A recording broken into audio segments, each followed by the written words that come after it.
Called Guamocletian. Guamocletian.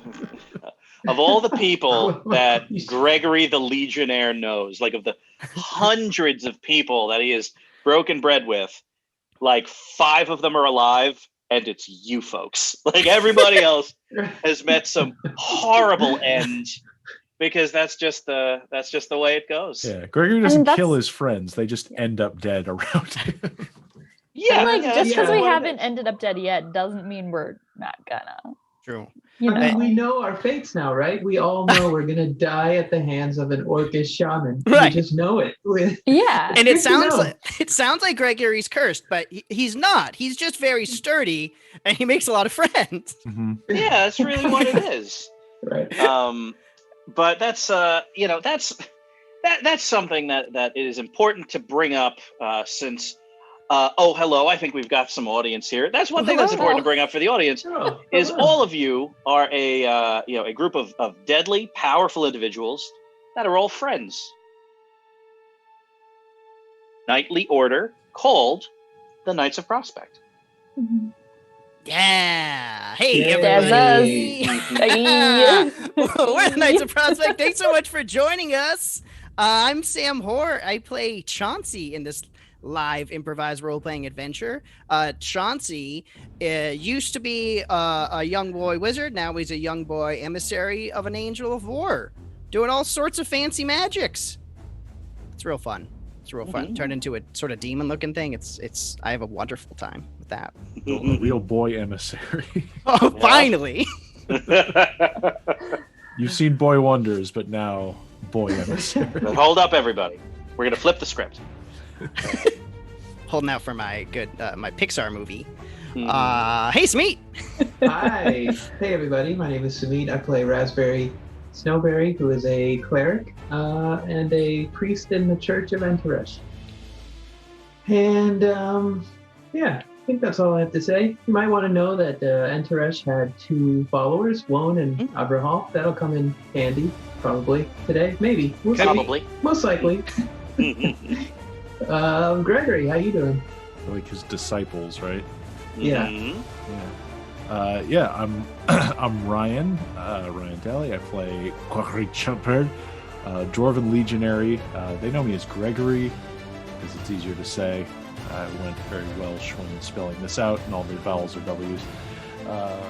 Yeah, Gregory is Dwarven Legionary, has seen a lot of battle. Very gruff and stoic type of guy. We were talking beforehand. The one person who just doesn't want to have fun. He likes Girls just playing want to have war fun. Yeah, everyone just wants to have fun. Gregory does not want to have fun. He prefers war marches to dancing music. When the working day is done, Gregory prefers to continue working. Yes. I'm Samantha Levangie. I play Winnie. She is a bard who uses her musical talents to mend wounds, heal hearts, pop eardrums, and lure fish. Yeah. Popping drums. Yeah. Winnie's music contains multitudes. It does. Many layers. Especially if you're a fish. Fish just love it. Fish love it. Fish huge fans. Huge fans. It's like when, when a musician is like pretty famous in the States, but they have been like the #1 artist in like Finland for 30 years. Oh, yeah. When I go visit Finland, which is like a river or ocean or other body of water with fish in it, I am. It'd be called Finland. So It popular. would be called. Oh no! Sure would. Wouldn't it be called Finwater? It'd be called Finwater. And no, to us, our land is a fish's water. Whoa. That's true. That's a really good point.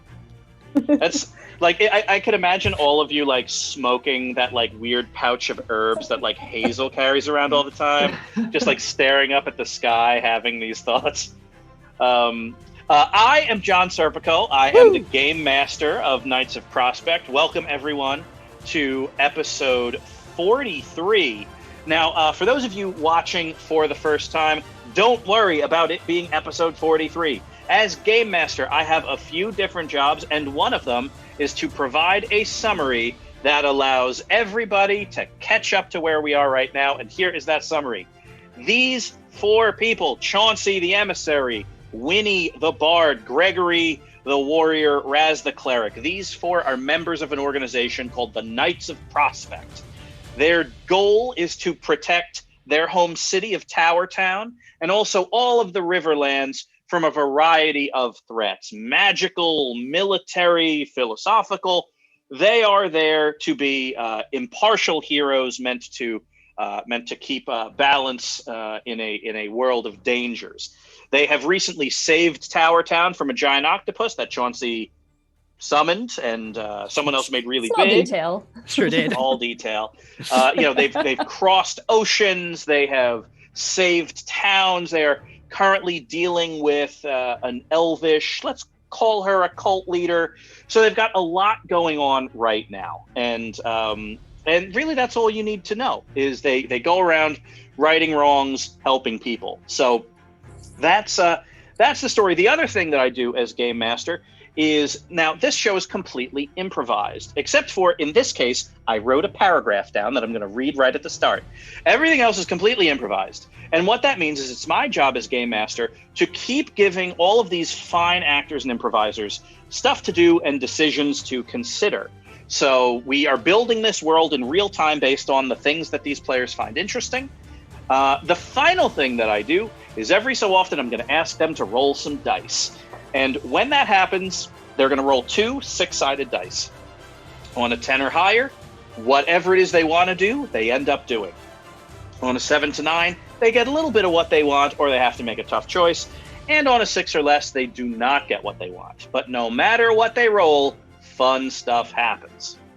So that's the overall story here. And with that, I think we should get started. So, here we go. Here's that preamble that I was talking about. What I'm about to tell you is about 200 years old.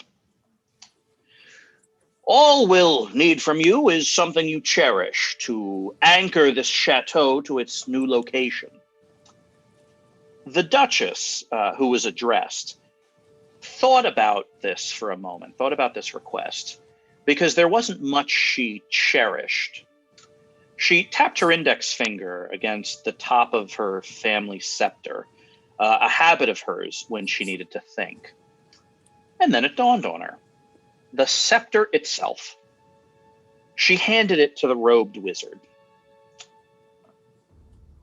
The mace of House Amboise, the symbol of our noble right to the lands of Amboise.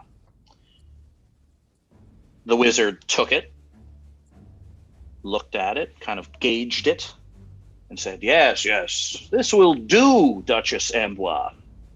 It shall be waiting for you on the floor of your parlor after this chateau reappears in Clearwater. It was an odd thing, the Duchess decided, to simply have wizards move your house instead of just building a new one in Clearwater. But the chateau was perfect, crafted by the masons and carpenters of mighty Catavia. Why risk the inferior architecture of the peasantry of the Riverlands when you can simply import the perfect house? So instead of having people from the Riverlands build a new house, you might as well have Catavian wizards move your Catavian house to the scenic backwater you plan on summering in. The wizards took the scepter and began the ritual. What happened after that was left to conjecture and song. The chateau did indeed disappear from southern Catavia, but it never reappeared in Clearwater. The wizards eventually scattered, with some saying they stole the chateau and the treasures within it. Others say it was yanked into another plane by some jealous planar mischief maker. But whatever happened, the house that turned to air has been a heck of a fun song about the hubris of humanity for the last 2 centuries. Anyway, the 4 of you are in Clearwater because you were invited to investigate a giant house that magically appeared a few days ago. Let's talk about Clearwater a tiny bit. Clearwater is a couple hundred miles from Tower Town. It's literally the very other side of the Riverlands. And you were invited there because it's a very interesting town religiously. Raz Enteresh, the god of humankind, the god that you are a cleric in the service of, had 2 very important disciples that you were talking about before.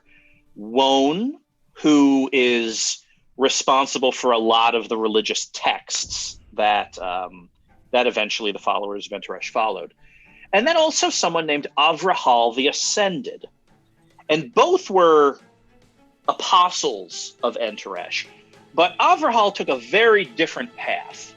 Avrahal believed that the only way for humanity to survive on this continent is to crack the secrets of ascending into godhood.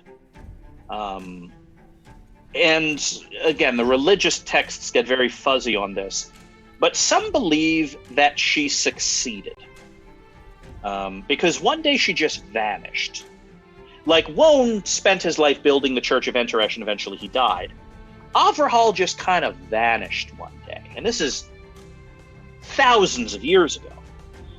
But what's interesting is that in Clearwater, there are 2 very important religious monuments. The first is the Tomb of Wone, where Wone was actually buried. And the second is called the Reliquary of Avrahal, which is a collection of artifacts and weaponry that Avrahal owned during her life before she ascended. And because of that, there are 2 religious orders in this town. And, because, again, as Avrahal kind of branched from Enteresh's teaching, so too did Avrahal's followers. And so it's kind of this splinter faith now. And anyway, you've got these 2 religious orders that are generally living peacefully. It's kind of a pilgrimage site for people that follow Enteresh and people that follow Avrahal. And normally the balance is fine. However, you all received via a horse messenger an incredibly urgent note to please get to Clearwater because something is upsetting the balance between these 2 factions. When you get there, you learn what it is. A giant, beautiful, weird chateau has literally appeared in the middle of town. And, that makes sense why you were all called. So here you all are staring at this giant chateau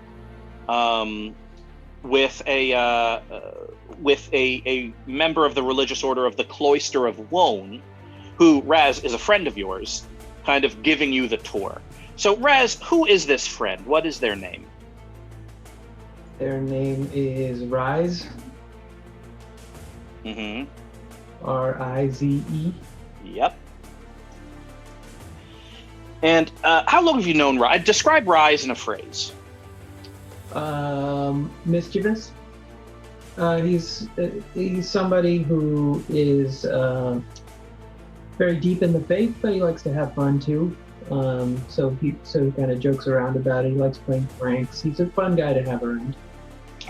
Yeah. Rise is a bit of a character. The Cloister of Wone is a kind of subset of the faith of Enteresh that is very serious and very dutiful. They're responsible for decoding the texts that Wone has left behind about Enteresh. But Rise is an interesting guy. He does indeed like to have fun.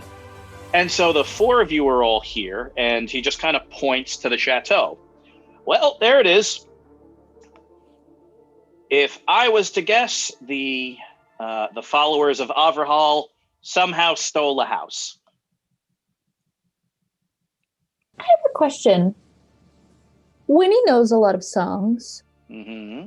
Would she make the connection between the house turned to air and this? Well, Winnie, I'm going to go ahead and say that as a bard that has a focus on spells and magics, I'm going to say probably. So here's what we're going to do. I'm going to have you roll 2d6 plus wisdom plus 1, because this is very much in your wheelhouse. You're going to know a bunch of stuff about it, but depending on your roll, it's either going to be really good stuff or really bad stuff. Cool. All right. 5. Really bad stuff it is. Fun stuff. So, yes, this is, like, it's remarkable. The story is right. 200 years ago, a bunch of, hubris-driven humans from, like, Catavia, which is like way north of here, decided to relocate a giant fancy house, and they screwed up. This checks all the boxes. The architecture looks Catavian. It's in Clearwater, which is where it was supposed to go. The part that's really disturbing are the lyrics in the song about the price of human hubris, which is, when the wizards hit this house with the magic they did, the bones of the house, or the spirit of the house, became angry and confused and defensive. So the house is now a malign entity in and of itself. Winnie, what's with this house? It looks like it's got weird bones. Well, I mean, I can't know for certain, but there is a song, House Turned to Air. Do any of you know it? It's fairly popular. No. Well, Don't think I've heard that one, Winnie. Maybe you can yes. sing it for us.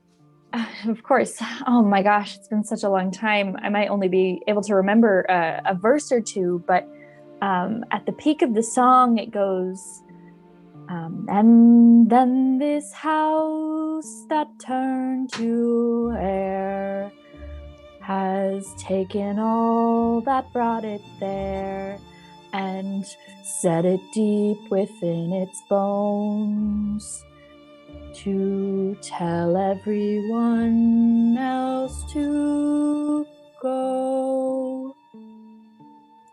I don't think it likes things. Generally. It's a little bit like foreboding and ominous. There's a very ominous song about a house. Very well sung, Winnie. Doesn't look ominous. Looks like more shoddy human craftsmanship. I can see mortar between the stones. Looks like it would fall apart at the slightest tremor of the earth. Should we demolish it?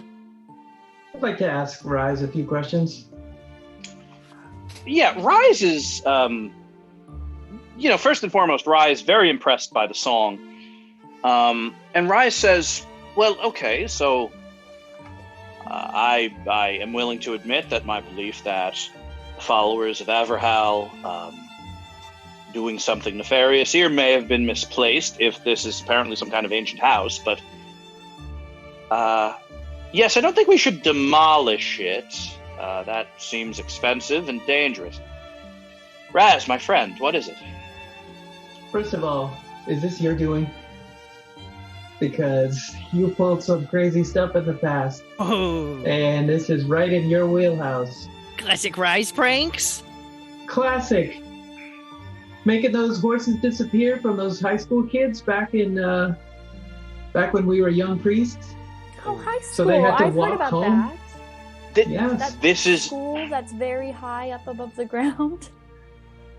Exactly, Winnie. You have heard of it. That's all I've heard about it, too. It's very high up. Hard to get down. a lot of stairs. Tons of stairs, but it's all worth it. All part of purifying ourselves to serve Entourage. But this is not like the horse thing.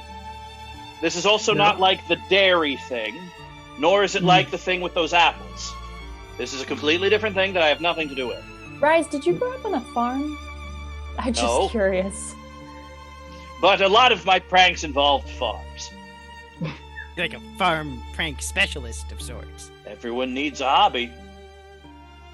But no, I swear on my life of service, this was not my doing. And in point of fact, this would have been the site of a granary that would benefit the town. And it's actually one of the few things that us in the Skyward, apparently the Skyward are the name of the holy order that follows Averhal.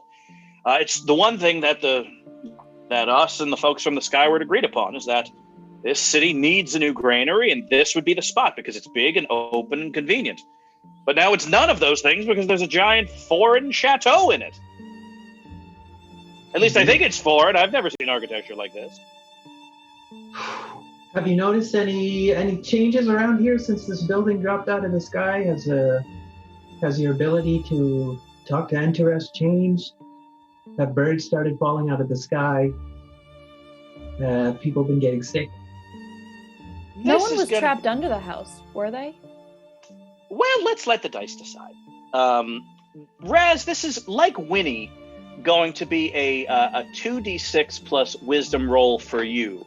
Again, this is not whether or not Rise knows about this, because Rise knows all about it. It's just how good or bad the news is. So 2d6 plus your wisdom, please. We've got a 6. Okay. I'm glad we're getting to these low rolls early, because that's just setting the table for us. A number of things are happening that are troubling. First and foremost, the most troubling is that both the Cloister of Lone, Rise's order, and the Skyward have essentially retreated to their holy sites. It's kind of an all hands on deck situation because each side is mistrustful of the other. They think this is some kind of super strange or elaborate prank or act of aggression. And so all of them are protecting their holy sites. Literally, like, dozens of people are like walking around armed all the time, conducting all kinds of magical protection rituals and all that. So that's immediately a problem. The other issue is that this house looks very nice, and people are trying to go in, and all of those people have not come out. So while there is no one trapped under the house, there are people likely trapped in the house. Interesting. Can I ask Enteresh for some help here? I want to just see if I can see inside the house. Sure. So you're going to ask for some divine guidance. So divination. Yeah. Yes. So let's have you roll 2d6 plus wisdom for your divination roll. Oh, nice. 11. Fantastic. Okay.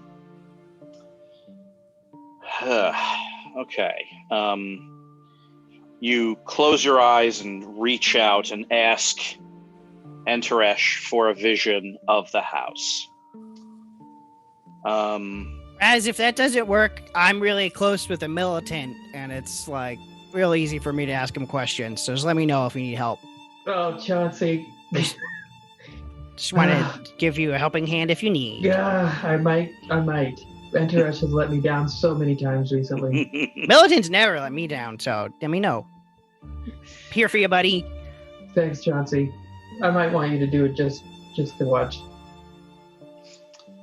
In this moment, though, Enteresh comes through. The vision is incredibly clear.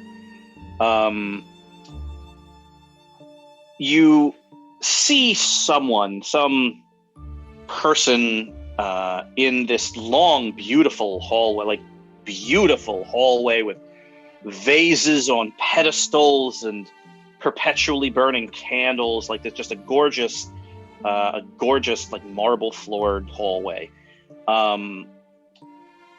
Poking and prodding at a at this beautiful shield that's mounted on the wall. And this person is clearly dressed like they're an amateur treasure hunter, like giant empty bag, knives, lockpicks, this whole thing. And they start trying to pry this shield, which is like encrusted with semi-precious stones, off the wall. On the other wall of this hallway are a pair of crossed halberds. In that moment, one of the halberds unclasps itself from the wall and falls and buries itself in this person's back. Giant scream, spray of blood. This person kind of sprints out of your vision. So the sense you get is that this house is very, very beautiful and very, very dangerous. Friends, my feeling is it's okay to enter, but as long as we resist temptation, we will be fine. Oh, do you know what might be? Yeah, what kind of temptation? I feel like we're all on the same page here. What do we got? What kind of temptation? The temptation to steal, and who knows what other temptations lie within. Good thing Jelly's not here. Look, I don't see what the problem is. These people wanted a granary. Enteresh error in their favor. They have a building there. Build a silo next to it, buy an auger, use it as a granary. If you don't want it, hire an eighth of Ormond Sapper's mercenary corps and blow the thing up. Status quo antebellum. Gregory, you go to the tavern and have a stew and an ale and go home. We just go home? You're suggesting we just go home? Greg, are you tired today? Greg. I have a These snack people if you complaining need about a something. free building. They got a free structure. It does sound like he needs that snack. Killing them. There's Here, people Gregory. dying inside. I have an First apple. Do bastards. you want an apple? I'm not hungry. You look kind of hungry. Sometimes if it's been too long, it might be hard to start eating, but it can still help improve your mood. Gregory, would you Please like eat us the to apple. sing a military march? Would that fill you I with will courage? eat the apple to shut you up.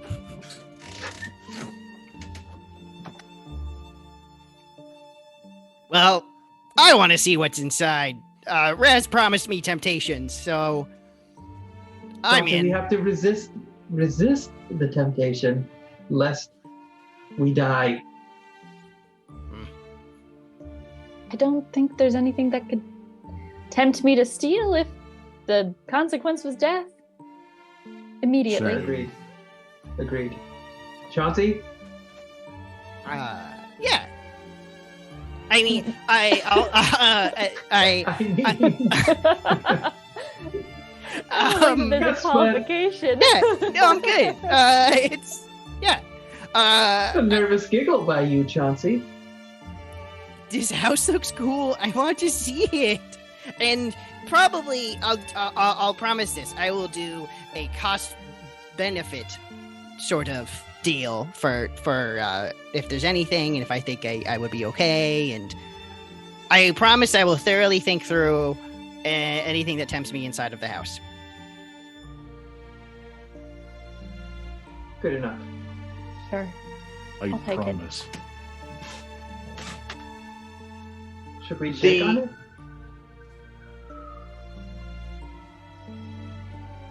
Anybody? Sorry, what did you say, Rose? I said, should we shake on it? Oh, shake on it. Absolutely. I'm just grabbing your thumb. Oh. Oh, I thought like our secret like rock paper scissors. Yeah, the old Shake Knights are of we Prospect. doing? Yeah. Rock, Rock, paper, scissors for who goes handshake. first. Okay. And with the secret handshake now complete, you all approach the front door, which is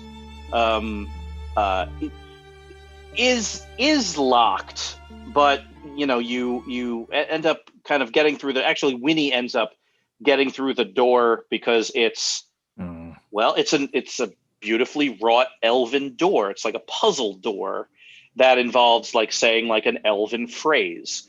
I could have and, you know, smashed it. Yeah, and Gregory, like you could take this thing down easily. But there's a specific elven phrase that you say that Winnie knows, and Winnie says it, and then the door opens. It's Elvish. That's Elvish. You walk in, and a couple of things immediately get your attention. First and foremost, this place is immaculate. In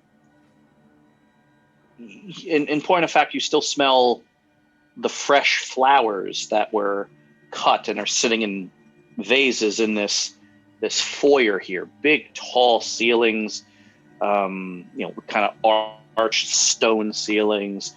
Gregory, this is made by humans. They're talented as far as humans go.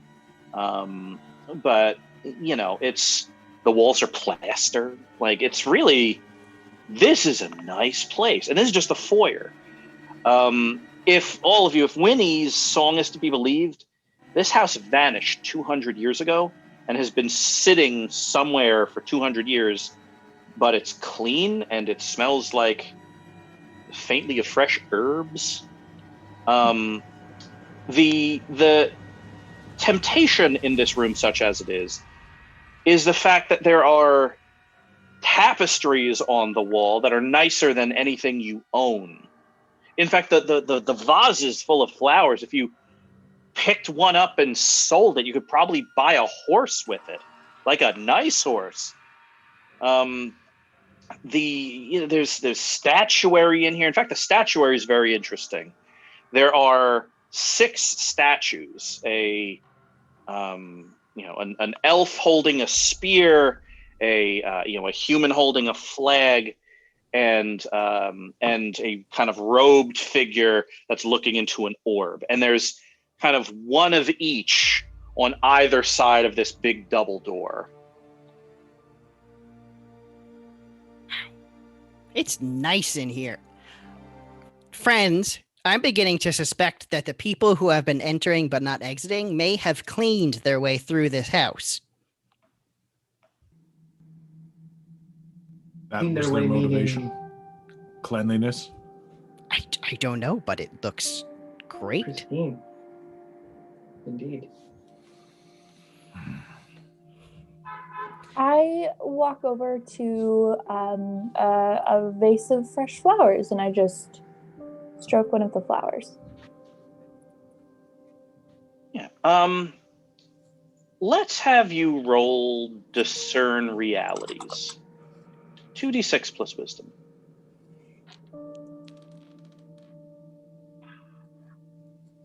Five. Okay, we'll play it this way. You can ask one question from the Discern Realities list. The answer will not be conducive to your ongoing health.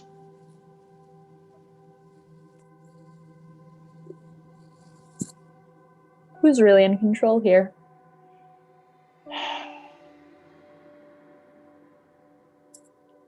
The house itself, and specifically in this way, the house wants to tempt you all. You kind of touch the flower, and as it does, these flowers are beautiful, these rich, kind of multicolored. They're not roses, they're like larger. And you touch one and it kind of opens up and there's this kind of this burst of like kind of gold smoke, and it's incredibly sweet smelling and relaxing. And there's like vases of them, and like you kind of want one. I'm gonna yell out to Winnie and tell her to stop looking at the flowers and just close her eyes. Oh, okay.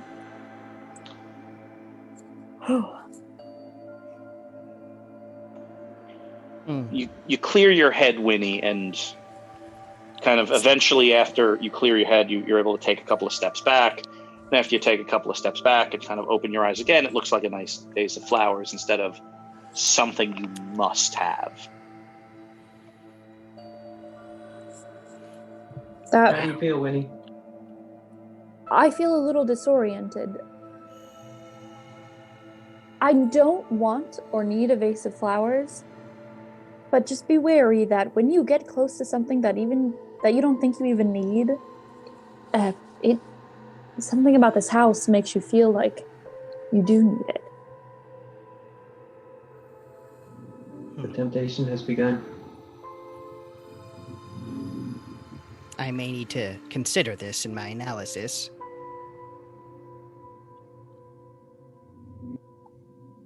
Through the double doors? Sorry, Gregory, go ahead. I'm tempted to leave and go through with my original plan. How about that? I mean, at this point, I'm too curious to see why this house is here. Oh, priest. All right. Aren't you not in the least bit curious? It's an entire house filled with magic and who knows what. In the basement, the attic.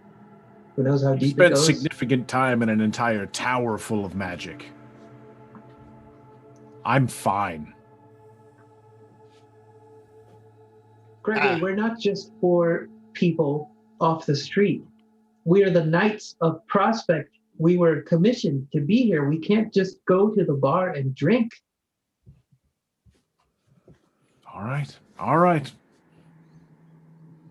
I mean, you can, I guess, if you really want to. I'm tempted to remove a stone from the wall. Ooh, oh, no, I didn't do it. Well, I win. Gregory, this house seems to really piss you off.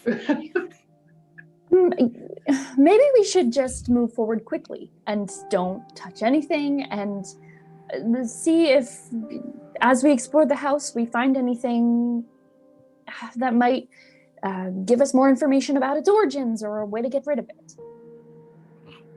Information, maybe documents, maybe somebody's hidden somewhere. Maybe there's a prisoner in here. You said you saw visions of people? Were they in the house? They were in the house momentarily, yes, before they were killed. Did their bodies disappear, or should we be on the lookout for dead bodies, or what are...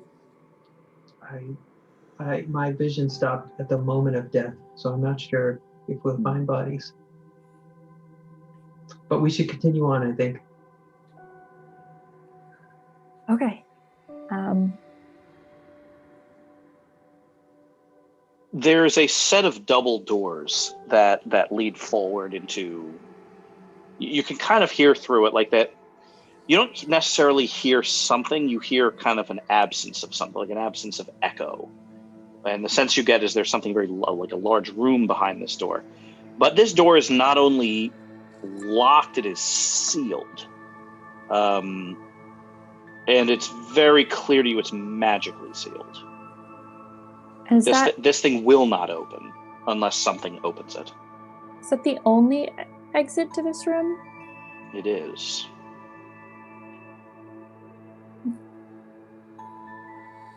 There's no... Winnie looks around for any more elven words. No, this is a door that was made by human artificers. This house, the sense you're getting, it's very eclectic, which is the Catavian style of conspicuous consumption. Buy stuff from all over the continent and put it in your house. Elven front door, this double door made by human artificers. There's Gregory, and this kind of angers you. There's a dwarven leveling tool for it's like a surveying tool for like laying out like roads. That's just like sitting casually on a table like it's a conversation starter. So yeah, this is a very eclectic house. Gregory, maybe you can take some of your anger out on this door. Gladly. We're gonna punch the house so much. Let's punch the house. Punch the house. This is going to be a hack and slash roll. We'll see what happens. Would this be my bend bars, lift gates roll here? Yeah, let's do bend bars, lift gates. Hmm. 2d6 plus strength. Well, that's an 8. Okay. So on a 7 to 9, choose 2 of the following to be true. So tell me how this door breaks. Well, the door breaks. I was expecting it to sort of splinter or dent. It does neither. I hit it, and it begins to vibrate a lot, and then just gracefully opens. And it seems to be gone. It's like in the wall now. So nothing of value was damaged, and it was pretty quiet. Okay. So the door kind of slides open in a way that is somewhat unnerving. That's not how the physics of this should work. Who's the last person through the door? Winnie, as you walk through, you look at one of the statues, the statue of the hooded figure kind of holding the sphere. And you're pretty sure you're seeing that statue weep.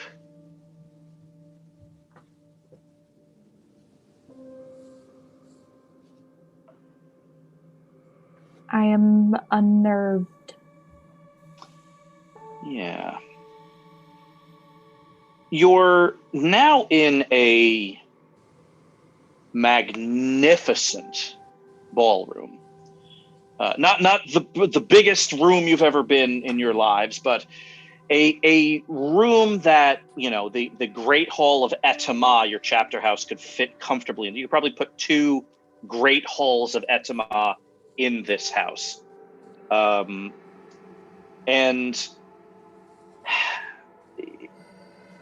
it is truly, truly remarkable in here.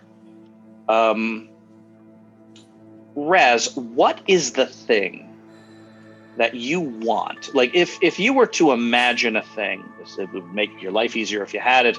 It would give you some kind of greater insight. The world would be a better place. What would that thing be? Probably the identity of my real parents. This room, this big, beautiful ballroom, has crates upon crates upon crates of boxes in one of the corners. This room doesn't look like it's about to be prepared for a party. It almost looks like, in essence, if someone boxed up a bunch of stuff for a move.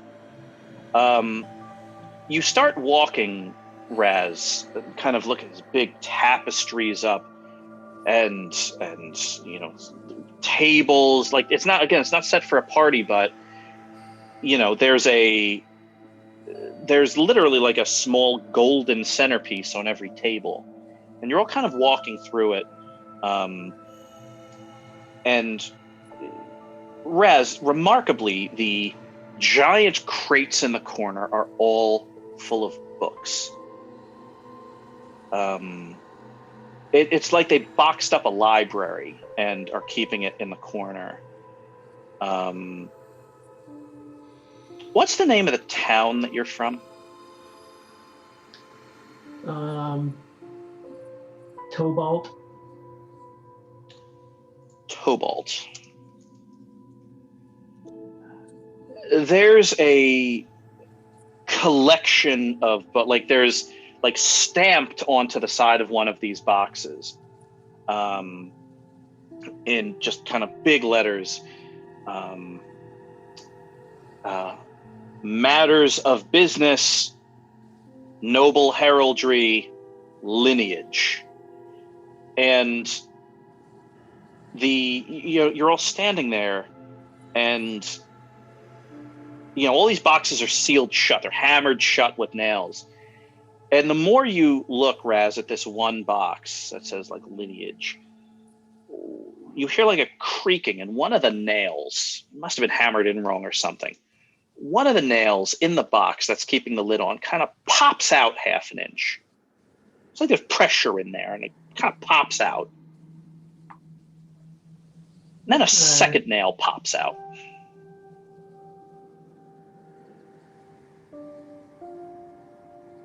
I'm curious, so I'm gonna go over there because I feel like I'm the only one who heard it. And yeah, everyone else, you're all kind of cataloging things. Like, as interesting as a giant stack of crates are, there is something interesting that each of you is looking at. And so you all kind of scatter. There's at the front of this ballroom, Winnie, is a collection in cases of beautifully made instruments. Oh gosh. Like heirloom instruments that seem almost offensive to be lying about. I just try to remind myself of what happened the last time I stole an instrument.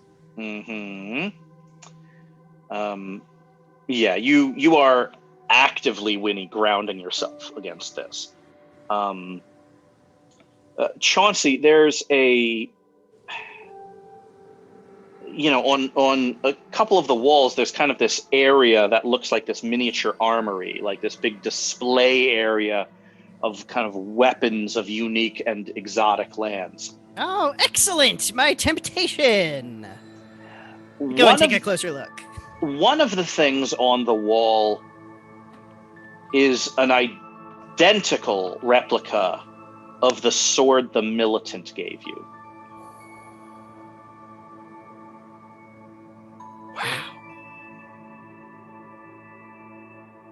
Wow, this is nice. Gregory, scattered on one of the tables in this ballroom, almost insultingly, is a collection of incredibly well-made dwarven surveying tools. And a crest from the Cartography Guild, like a badge of office from the Cartography Guild. And you look at the ribbons hanging off it, and this would be the badge of someone that has spent 50 years serving the hegemony, and it's just sitting on a table. Sort of sick collector put this room together? Who built this house? This is disgusting. He should be returned to the hegemony immediately. maybe these are only visions. Maybe none of this is real. Possible. Okay, Yeah. that can't be the case every single time. All right? Well, a giant house appears out of nowhere, filled with things that tempt each of us individually. I mean, either it's real and these are real temptations, or it's fake, in which case I feel much better prepared to steel myself against temptation if I know none of it is real anyways. Choose what you want to believe. Raz, as you're questioning the reality of this, the seventh nail pops out of this box and the whole side falls off. And in this box, neatly ordered, are stacks and stacks of books with town names on them. And one of them just says in gold letters on the side, Tobalt. Citizens, lineage, birth records. Heart rate definitely picking up. I'm gonna. Do you guys see this book? Do you guys see this book named Tobalt? I walk over. Yeah, I see books. Do you see one named Tobalt? Yep. Yes, they're Tobalt. Yep, you nailed it, Raz. That's the town in which I was born many years ago. That's the town where I came from. Congratulations on being born. Thank you. I didn't know my parents. Their names are probably in that book. Oh. But they might not be. And then it will be, what, all for nothing? There's no guarantee that your parents' names are in that book. This is so strange. True. And also, Raz, you have all the power of the Knights of Prospect behind you. There are other ways that you can get what you want. Raz, you know with absolute certainty that your parents' names are in that book.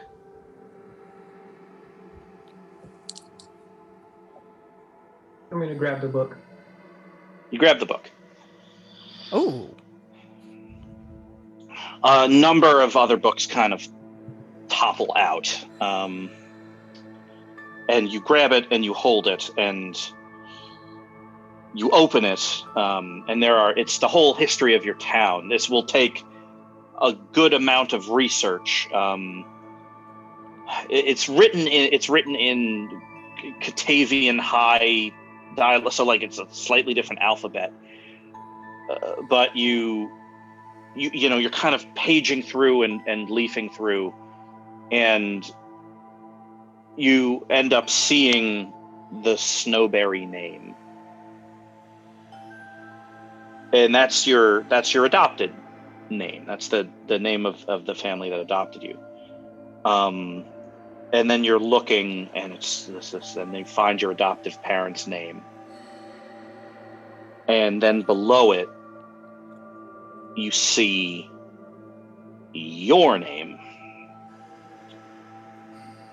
comma, adopted from, and then the names of. You see two names that you have never seen in your life.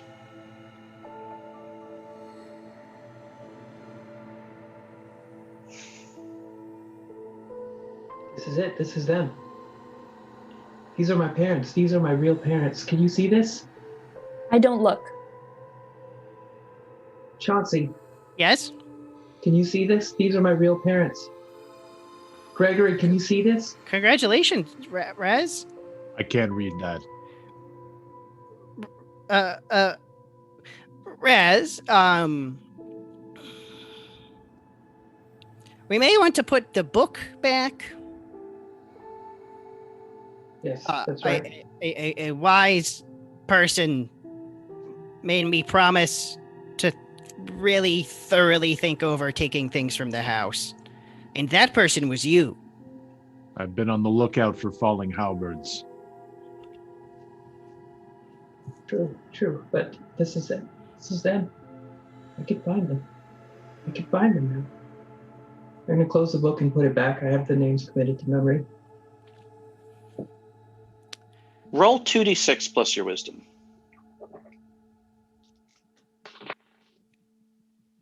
11. Okay. It dawns on you what this book is. This book is real. This book is also a couple of centuries old, yet for whatever reason, it's updated to now. And so it dawns on you what this is.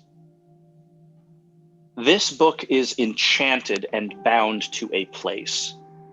It serves as a record that is updated in real time as a town grows and advances.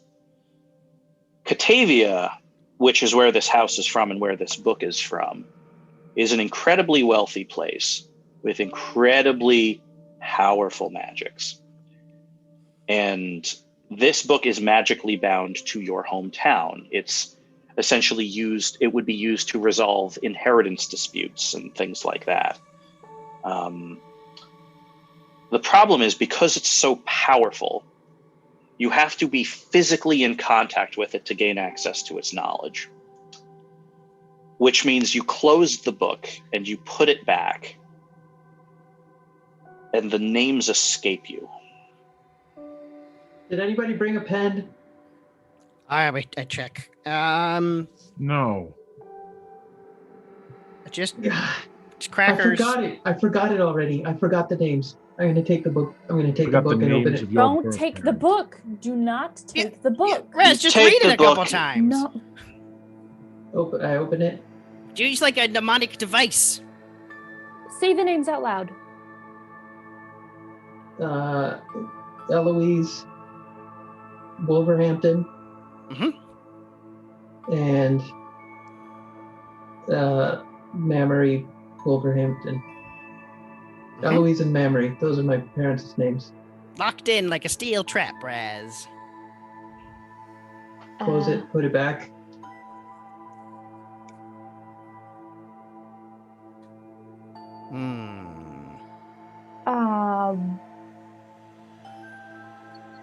You close it, you put it back. And that's when the house groans a little. Shouldn't have done that.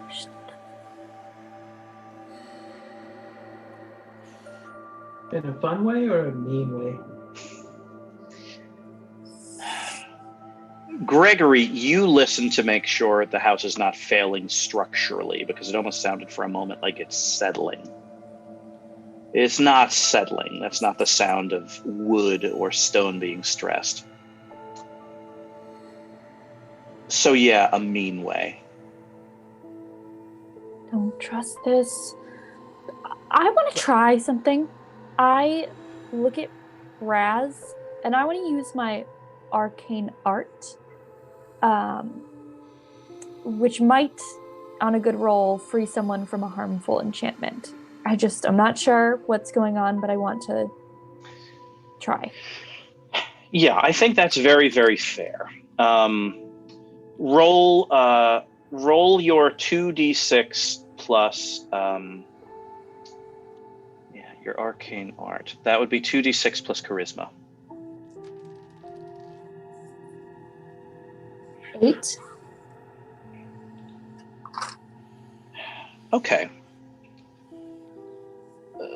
The partial success means this. This whole house has a mind to it. And you kind of reach out because you see Raz processing a lot of things right now. And you kind of reach out and you try to kind of sever whatever Raz is connected to. And as you try to sever it, you see the thing that has reached out and touched Raz's mind. It's on the second floor, outside of a parlor. It is a big, beautiful mirror with a large gold frame.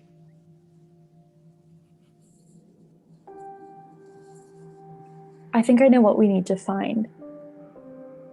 Ooh, what's up? And I think I know how to get there. I go to one of the doors in the back right of the room. I open the door and I lead everyone through it. Yeah, this is the right way. On the way, I just want to...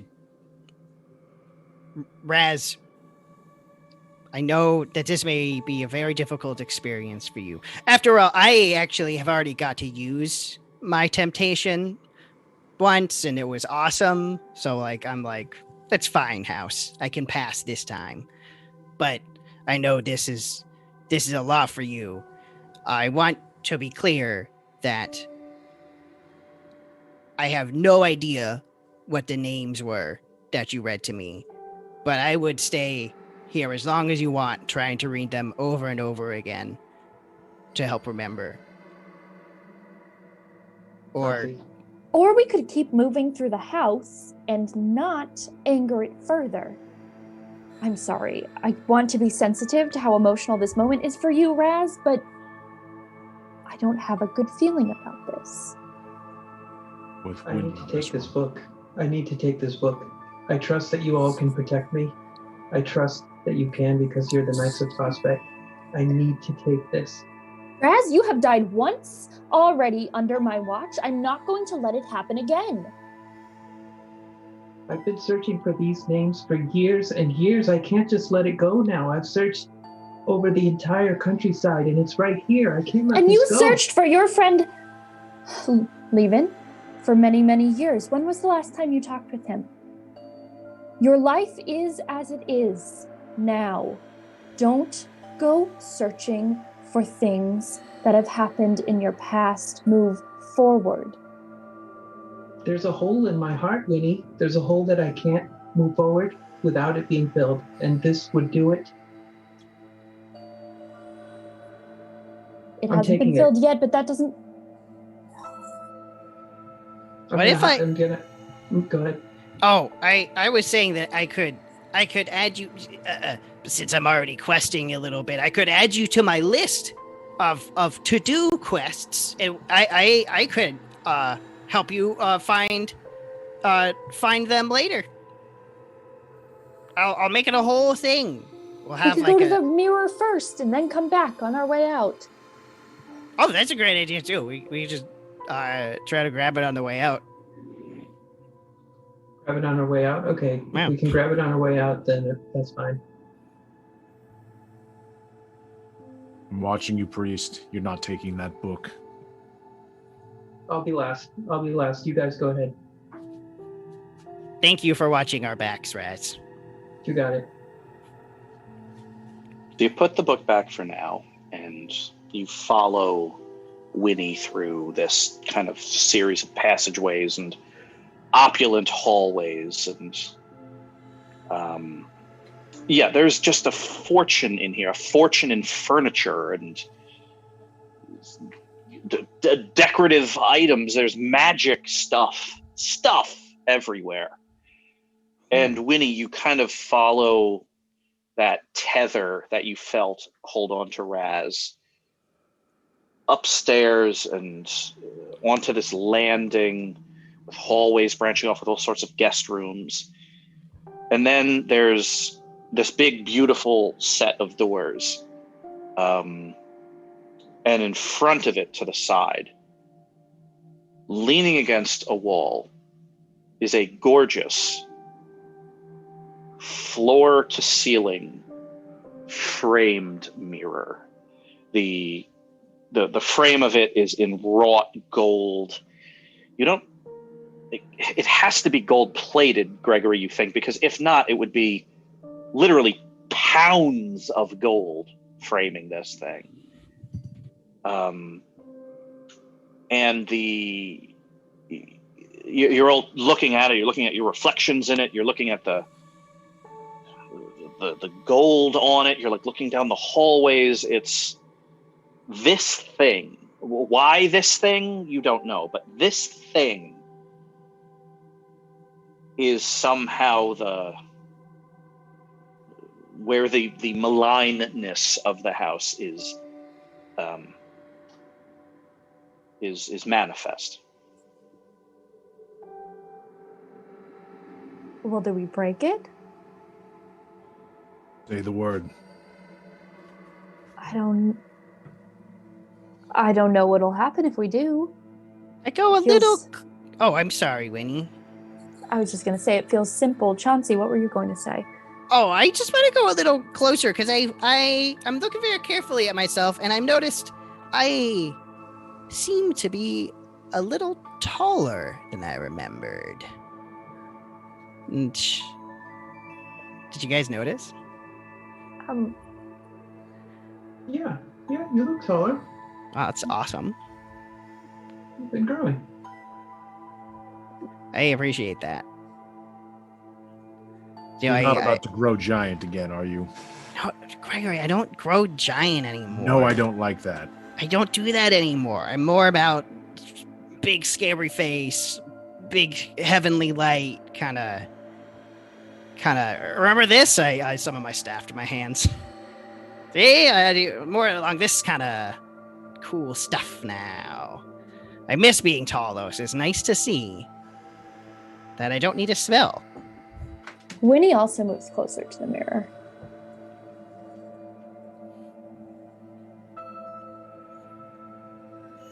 I don't think I look any different. I touch a finger to the glass.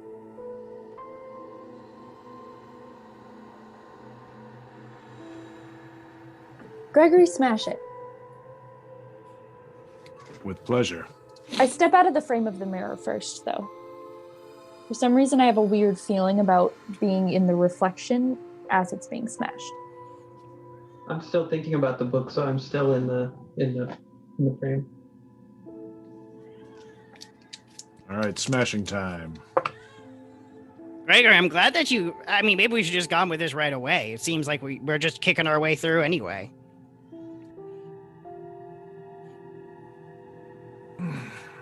Gregory, what'd you get? 7. No. +2, 9.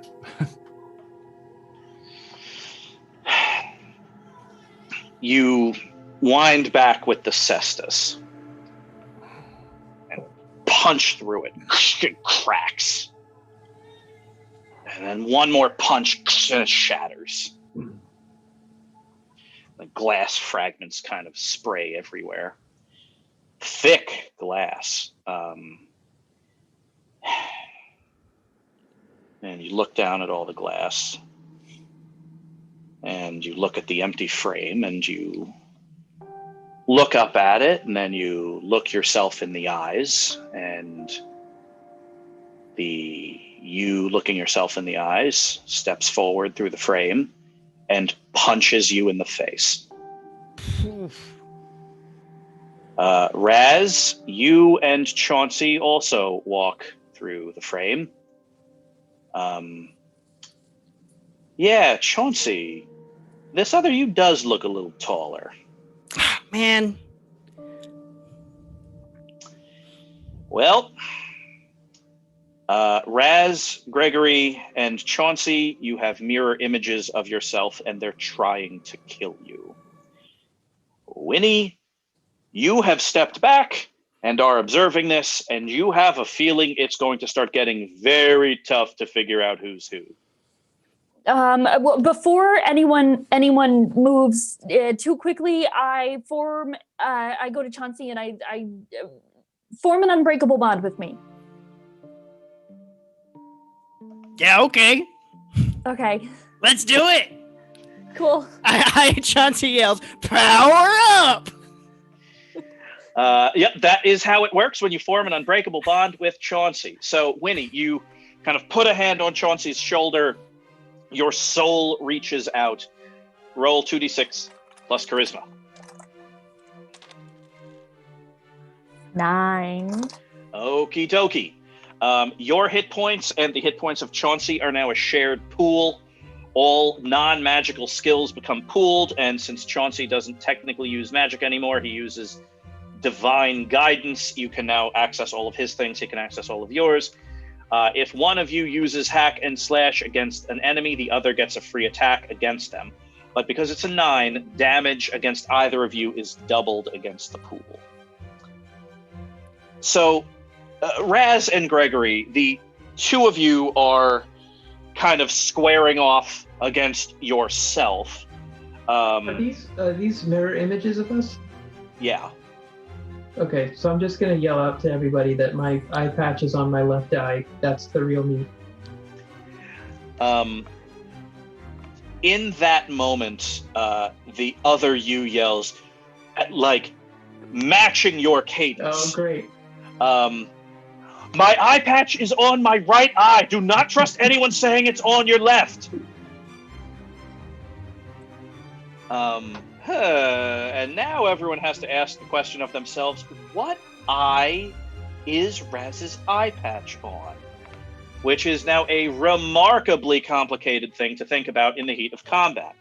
So, the big question is, who wants to go first, and what do you want to do? I'm gonna punch my counterpart back in the face. Yeah, you probably should. Let's roll it.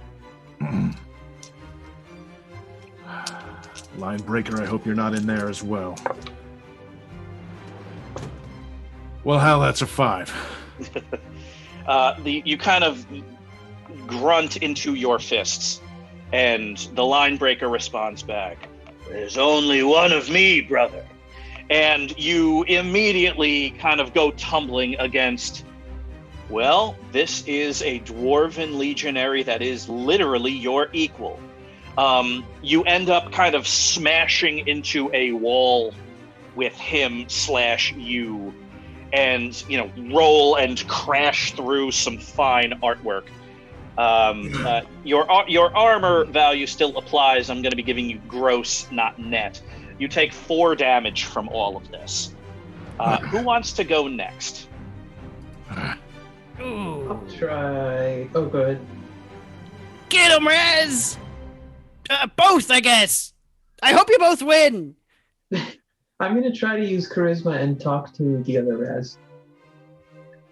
And I'm going to tell him that we're both bound to a creed, which is that we will help the helpless. And in this moment, I feel helpless. So we must help each other to survive. Very profound. 2d6 plus charisma.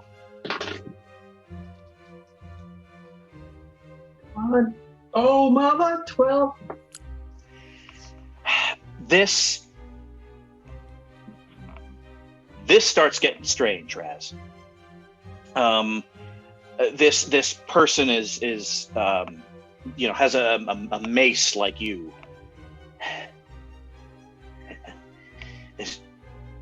Help the helpless. You're helpless? I feel helpless, yes. Are you helpless? I didn't think I was helpless. Am I helpless? You seem to be. You're exactly like me, so you must be. Yeah, well, you're exactly like me, and you're telling me that I'm helpless. So we must help each other. We must help each other, because if you can't help yourself... You can't help anyone. Yeah. All right, what do we got to do? How can I help you? Let's fight. You take the mirror Chauncey, and I'll take the mirror Gregory. Mirror. Right. Got it. Okay. Other you charges into the fray with both Gregories and starts wailing on one of them. Why don't you go ahead, Raz, and roll 2d6 for me? Hopefully it's the right one. And this isn't. This is just going to be odds or evens here. So odds or evens. Gregory, what's your favorite type of number? Odds or evens? Even. Okay, Raz, roll. 8. Oh, good news.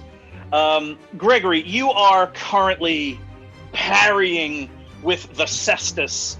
Against this is a boxing match, and you are good. This is very evenly matched. When all of a sudden, Raz tackles the other one of you and kind of slams him into the ground and gets up. And Gregory, now it's 2-on-1. You look at Raz, and Raz looks at you and smiles, and Raz says, "I'm helping." And you're pretty sure Raz's eye patch is in the wrong place, but he definitely hit the right Gregory, so we'll get back to that in a second. Chauncey and or Winnie, what would you like to do? I would like to square up with tall Chauncey. Look right at him. I stabbed. We're both poorly balancing battle stances. And then I look over at Winnie, wink, and I would like to use my new skill. It goes to 11. Sure. Sounds good to me. All right, it goes to 11. Roll 2d6 plus your charisma.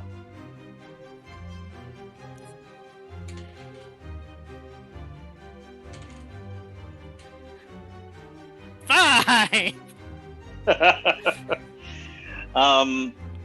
Sure. So you, you know what, Chauncey, dealer's choice.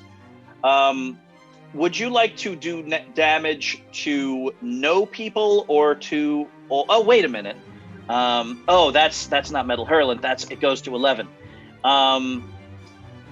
Yeah, so you unleash kind of this crazed musical performance. Yes, for Chauncey, it is a crazed performance. To everyone else, it may sound like a pop song. What's it sound like? I open my mouth wide, and I sing, "'Cause maybe I'm the real Chauncey baby, and after all, this mirror one's too tall." Hurting everyone in the room. Yeah. So all of you take 2 damage from just this weird echoey. And like it's Winnie, like you know what's happening here. Chauncey is tapped into arcane bardic energies, and it's just echoing and bouncing all over the place. And all of you are. Now. Please stop. Yeah, so all of you are now like your chest hurts and you're tightened in your muscles. Winnie, what would you like to do? Well, I cannot help myself but become a vision of holy terror. That makes a lot of sense. And ideally, once I have that vision of holy terror, I will at some point also screech very, very loudly. Yeah, that also makes a lot of sense. Damaging way. 2d6 plus your constitution. And who is your target here? Mirror Chauncey, Mirror Gregory, or Mirror Raz? I think it's Mirror Chauncey, because I think having grabbed real Chauncey, I'll have the best idea of who Mirror Chauncey is. Yeah, very smart. All right, 2d6 plus constitution. And thankfully, we don't need to do an odds or evens roll after. 10. Oh, my goodness. Okay. So what does it look like when you assume the form of a war angel? Oh, wow. So Winnie is pretty like normally dressed, very understated. Her eyes go immediately black. Her skin starts to turn like a shade of purple that deepens the looks of the veins on her face. And her hair goes pure white. She grows like a couple inches with these golden talons, and just beautiful white wings.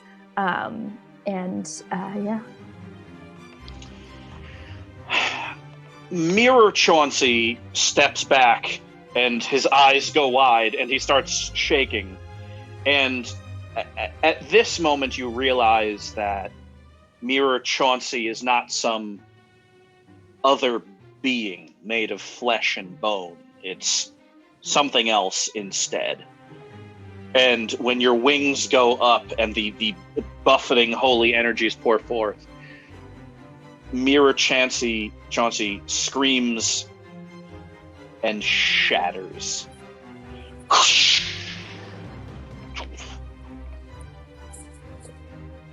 Heck Who's next? yeah. Oh, good. You're so scary, Winnie. See, I'm going to try. I'm just going to try to hit Other Gregory again. Yeah, you know for a fact that that's Other Gregory. It's the one absolute in this world, and you want to hit him. Roll it. That's a 10. There you go. Do damage, but actually add another d6 to it, because one of the 2 Razes is helping you. You're, again, not sure which one, but the 2 of you fight well together. All right. 6, 7 plus a d6. 13 damage. All right. This is a blow that would shatter the ribs and stop the heart of most living things, but not a legionary. You punch this Gregory as hard as you have ever punched anything, and it blows him / you backwards into a wall, and he dents the wall. He cracks the plaster. He is kind of coughs up blood, but as he coughs it up, it's not blood, it's shards of glass.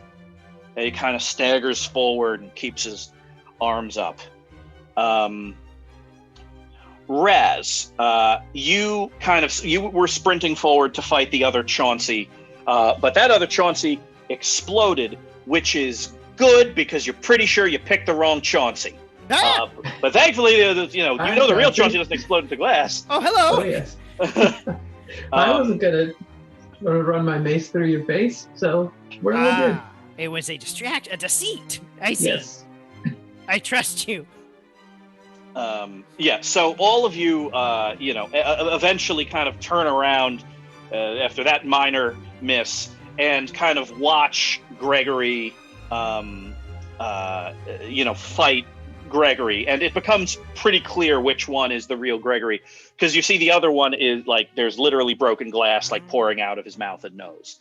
The fight remains. Actually, Gregory, give me one more hack and slash.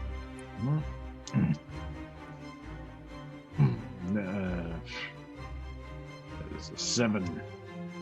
Okay, so this last series of blows is fairly vicious, and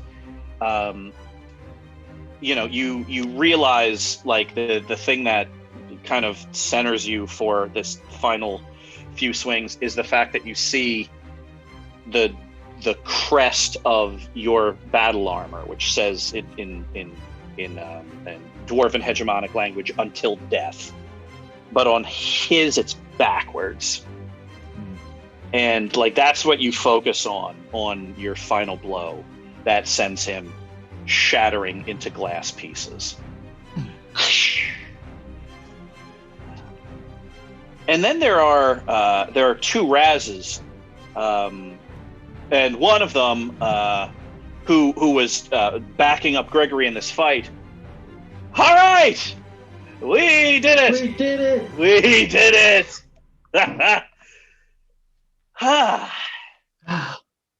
Raz, good job. Thanks, Raz.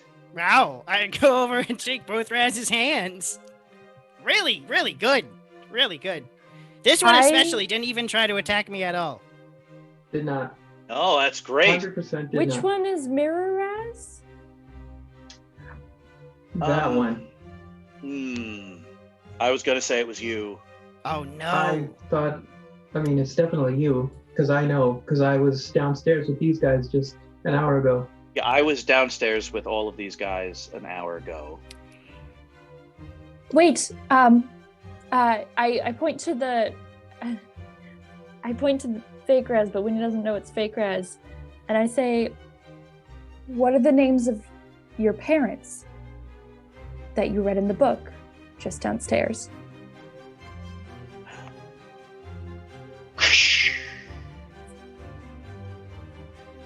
Whoa. Wow. Oh. I'm glad you didn't say that to the real one. You killed. I feel like half of me is gone all of a sudden. That's not the effect I thought it was going to have. And I mean, Winnie also... That one was fine. If anything, that one was less aggressive towards me. I thought if it was the mirror version, it might be able to remember the answers, and you couldn't. So I didn't. Personally, one less magical problem in the world. I'm for it. Yeah. It might have been a trick, Raz. It might have known that you wanted an ally, and so it became what you wanted. Like a twin brother to me. Or it was an imaginary figment of the power of this place. That was not like phrased. Temptation.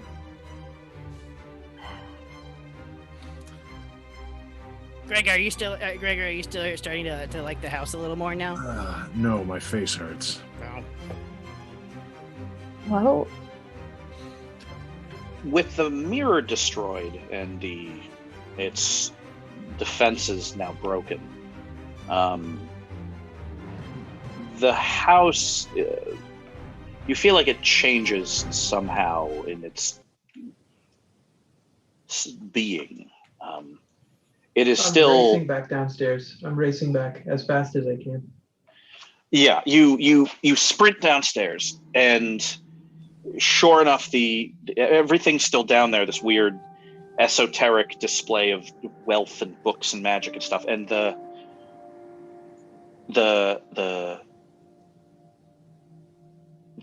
book of Tobalt is still here. Yes. The rest of you are upstairs. The three of you, Gregory, Chauncey, and Winnie, hear the kind of the sounds of stirring in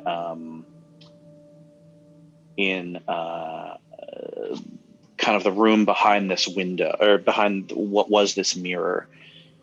And there are, a couple of people, like a teenage boy who's like covered in trinkets, and then like an older one. Like they clearly look like they were trying to rob this place before something befell them.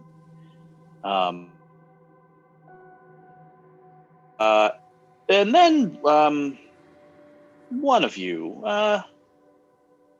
Chauncey, actually, you see it because it's interesting, and it's gold, and it's on the floor. Ooh. It's like a mace or a scepter.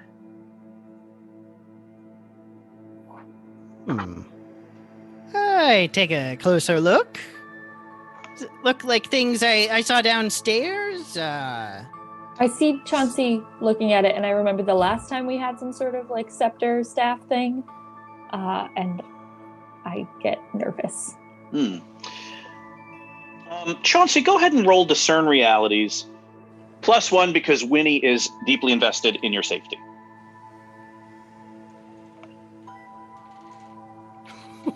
$13. Okie dokie. That's an exceptional, potentially fate-altering roll. So let's have you, Chauncey, ask some questions from the Discern Realities list. Yes.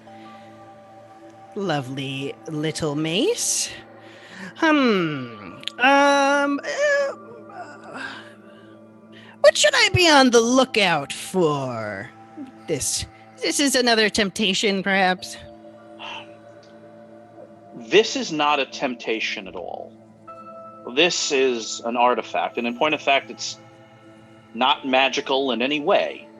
It's a beautifully made metal scepter that in no way will threaten you.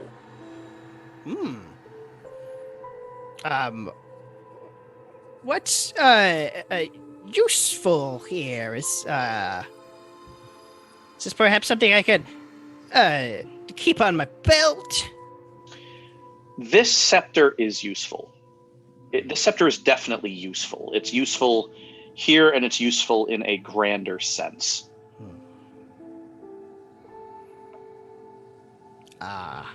And who is in control of this?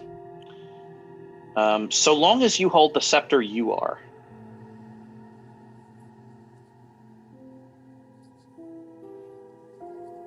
Winnie, I have decided that this is perfectly safe.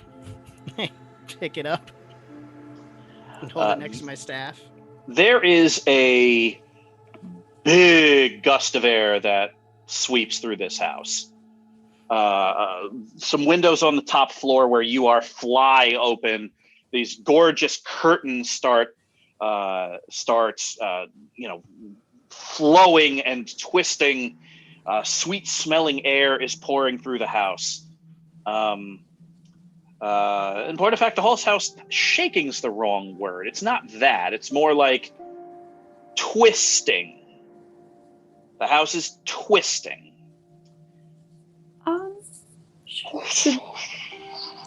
Should we try to leave? Let's do that. The three of you, Gregory, Chauncey, and Winnie, run downstairs. You see Raz holding this book, and you grab him, and these two like injured people follow after you, and you're all kind of sprinting through the house and through the ballroom and through the foyer. And the second you throw open the front door, all of this stops. The troubling thing, of course, is that everything outside the house is different. Yeah. You know what? Are there people? Oh yeah, they're down in the vineyard, down the slope of this hill. Boy, this is beautiful country. I run out of the house and say, excuse me, where are we? The person, there's a so like there's literally like someone who's overseeing a group of people tending grapevines, and turns and looks at you. I'm sorry, where are you? You are. Oh, it has returned! Oh, it has returned! Pierre, run into the town! Run into the town! And Pierre stands and looks up. It's returned! It's returned! That's impossible! Someone owes me 5 coins! And then there's just tumult. There's a wave of tumult that is sweeping through the vineyard.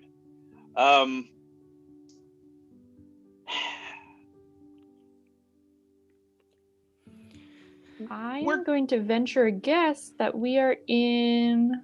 Oh, man. Catavia? God, I hate magic. You are thinking through your absolute and justifiable hatred of magic, Gregory, when a delegation of people on horseback ride up, including a number of people that are clearly magicians. And one of them is holding a book, Raz, that is very similar to the one that you took from the chateau. And he starts leafing through it and looking at all of you.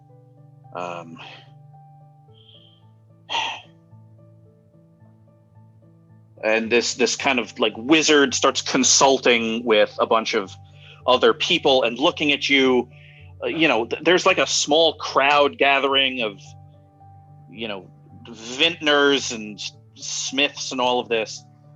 And they hold up the book, and then they're all pointing at Chauncey.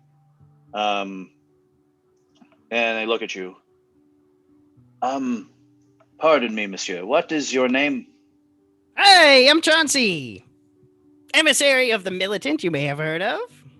I see we have some wizards gathered here. I used to be a wizard myself. How are you today? And you are holding the Scepter of Amboise?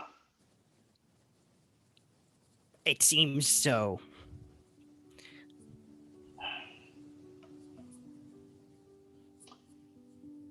Okay.